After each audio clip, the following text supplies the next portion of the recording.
svolítið ofarlega á honum, hægra megin, þar eitt par. Við erum sem sagt að telja grágæsir.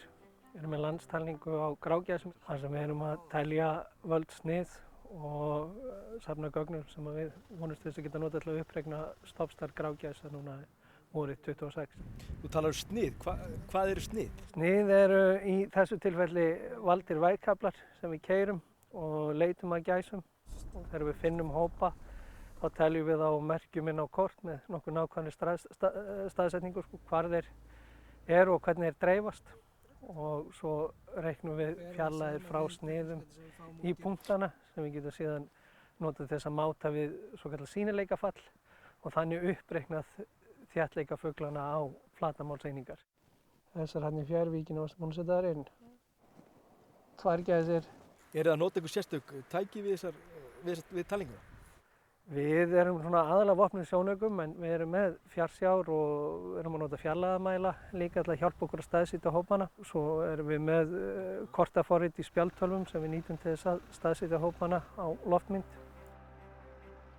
Þetta eru gervihnattasendar með sólarsellum sem við setjum út á gæsirnar og fáum þannig staðsetningar yfirleitt í kringum 15 mínútna fresti.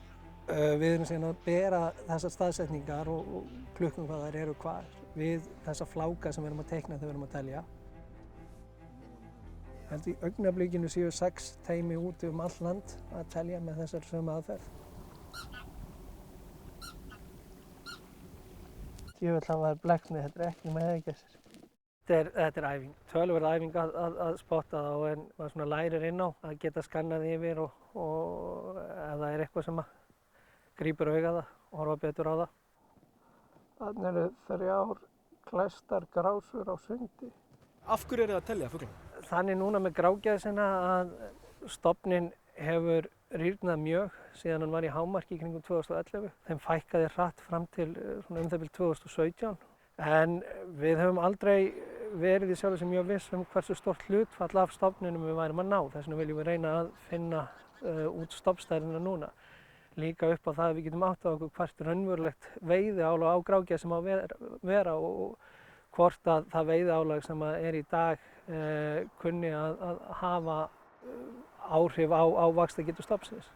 Er eitthvað annað sem geti verið að hafa áhrif á þetta? Það er vissulega margir þættir sem geta haft áhrif. Aukið afrán, breytt búsvæði, breytingar í landbúnaði. Það er töluvert margt. Er hún í hættu?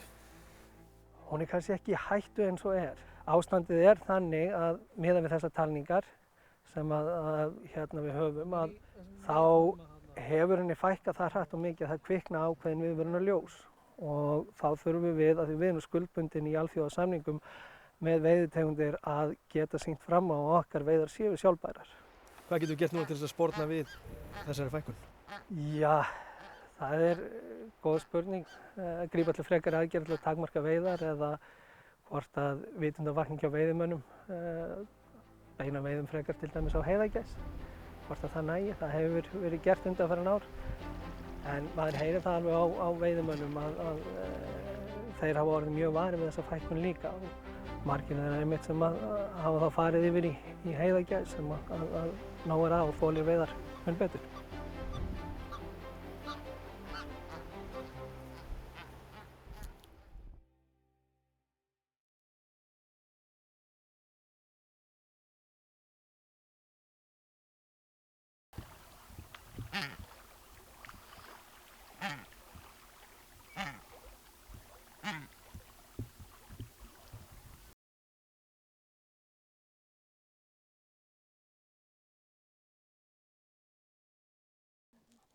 Það er hreindýr. Það er hreindýr. Hægra megin. Það er bara rétt hægra megin við.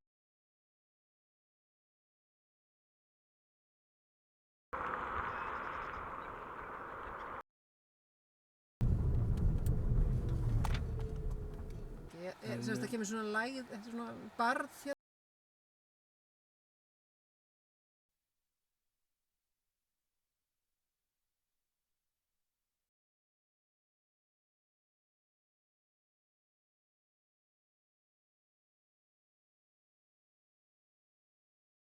Við byrjum í gærmorgun á Kirkjubæjarklaustri og tókum talningarsnið alla leið austur í Berufjörð. Svo byrjum við hérna í Breiðdalsvík í morgun en síðan erum við með